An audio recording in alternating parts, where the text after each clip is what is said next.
Australia study visa की बात करें तो स्टूडेंट्स के ढेर सारे सवाल जिन्होंने कमिंग इनटेक के लिए अप्लाई करना है, चाहे हम बात जनवरी इनटेक की करें चाहे फेब इनटेक की करें, कईयों के सवाल तो जुलाई इनटेक के लिए भी आ रहे हैं कि क्या हम अभी अप्लाई कर सकते हैं जुलाई इनटेक के लिए।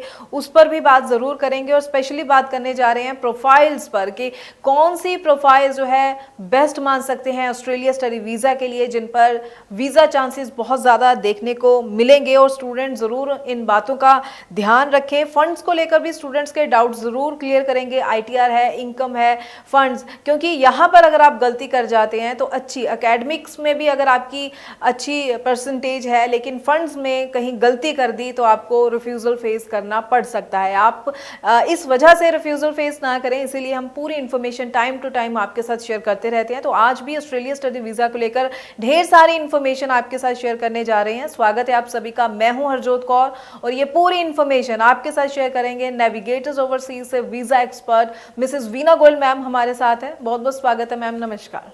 नमस्कार मैम ज़रूर बताइए, जब हम बात ऑस्ट्रेलिया स्टडी वीज़ा की करते हैं, कमिंग इनटेक को देखें तो सबसे पहले आप स्टूडेंट्स को किन बातों का ध्यान रखने को कहना चाहेंगे? चाहे कि हम कोर्सेज़ की भी बात कर लें, स्टूडेंट कंफ्यूज अक्सर कोर्स को लेकर रहता है। ऑस्ट्रेलिया स्टडी वीज़ा की बात करें तो डॉक्यूमेंटेशन पर भी काफ़ी फोकस करना पड़ता है, लेकिन आप किन बातों के साथ आज शुरुआत करना चाहेंगे? हरजोत, देखो, जो बच्चे ऑस्ट्रेलिया जाना चाहते हैं उनको कुछ बातों का ध्यान रखना पड़ेगा और ऑस्ट्रेलिया का वीज़ा 100% उनके हाथ में होगा। अब बातें क्या हैं, क्योंकि बहुत सारे फ़िल्टर्स लग चुके हैं यूनिवर्सिटीज़ की तरफ से, एम्बेसीज़ की तरफ से, और जो बच्चा उनमें से निकल जाता है नेचुरल है उसका वीज़ा आना ही है। पेरेंट्स की इनकम 13-14 से 15 लाख तक मिनिमम मांग रहे हैं और वो इनकम जो है वो हर साल की होनी चाहिए। ये नहीं कि आपने एक साल में ही दोनों आईटीआर भर दी।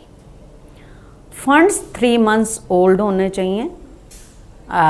मेरे ख्याल आज के डेट में हमें 40 लाख के अराउंड शो करने पड़ रहे हैं, क्योंकि 29,700 तो लिविंग एक्सपेंसेस हो गए और $2,000 ट्रैवलिंग एक्सपेंसेस हो गए और 1 ईयर की फ़ीस। अब 1 ईयर की फ़ीस भी $30,000 to $35,000 आ ही रही है, तो ये सारा मिलाएं तो मेरे ख्याल 40 लाख के आसपास, 1-2 लाख कम ज़्यादा चल रहा है, तो इतने शो करने पड़ते हैं।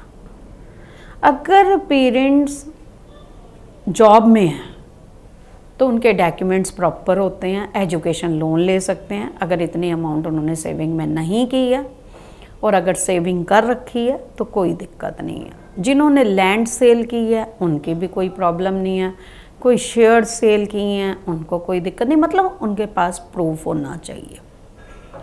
अब उसके बाद ये हो गए पेरेंट्स का, बच्चों के पास क्या होना चाहिए, उनके अगर +2 स्टूडेंट ने की है, ज़्यादातर प्रेफरेबल जो स्टूडेंट्स हैं जिनके सब्जेक्ट्स अच्छे हैं, आर्ट्स के स्टूडेंट्स को अवॉइड किया जा रहा है।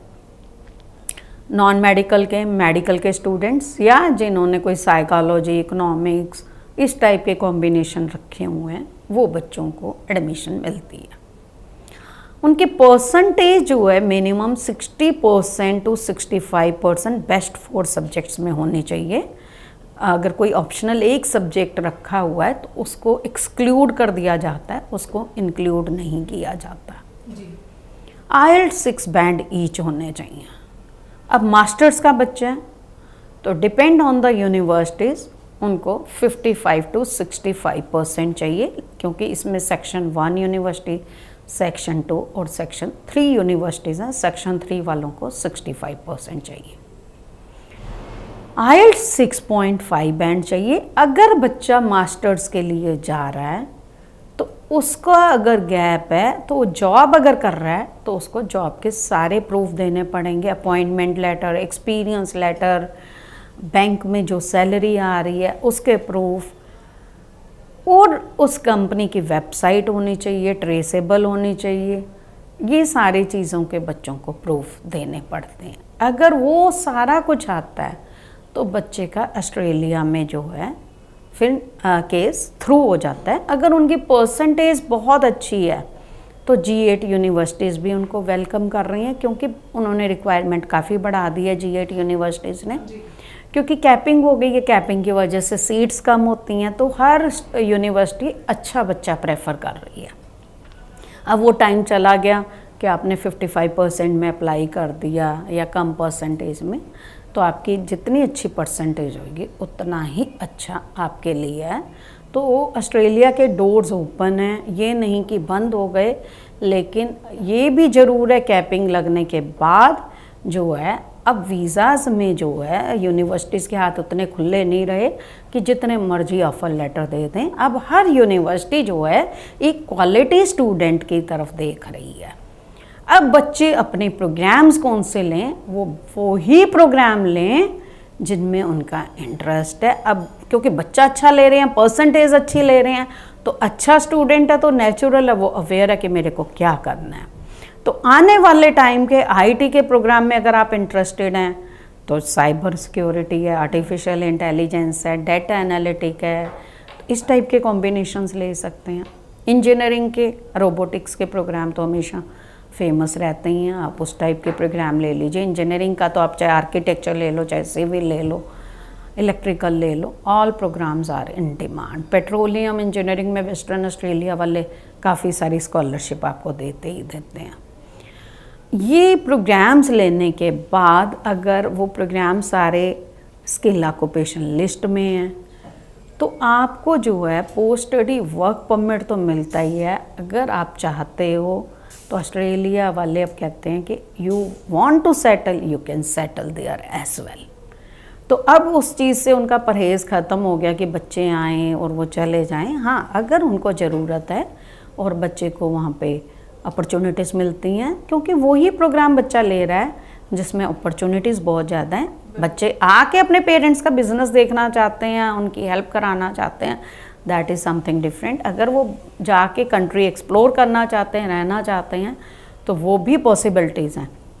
क्योंकि आपको पता है कि 30 दिस मंथ अक्टूबर 31 तक जो है हॉलीडे मेकर वीज़ा भी इन्होंने दिया हुआ है और उसके भी ड्रॉ निकल रहे हैं और हमारे बच्चों की सिलेक्शन भी हुई है। तो दैट मीन्स कहीं ना कहीं वो बच्चों को इनकरेज कर रहे हैं आने के लिए। वो भी 1 ईयर का वीज़ा है कि आप पढ़ भी सकते हो कुछ टाइम आप काम भी कर सकते हो, घूम भी सकते हो।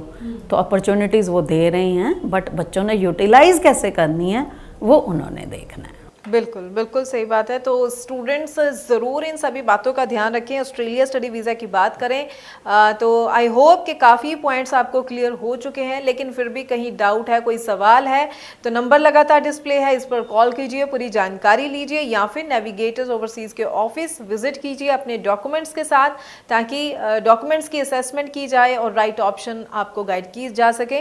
बहुत बहुत थैंक्स मैम, ये पूरी इन्फॉर्मेशन स्टूडेंट्स के साथ शेयर करने के लिए। आगे भी हम स्टूडेंट्स के लिए इसी तरह से और इन्फॉर्मेटिव वीडियोस लेकर आते रहेंगे। फिलहाल के लिए हमें दीजिए इजाजत। Thank you so much. Thank you.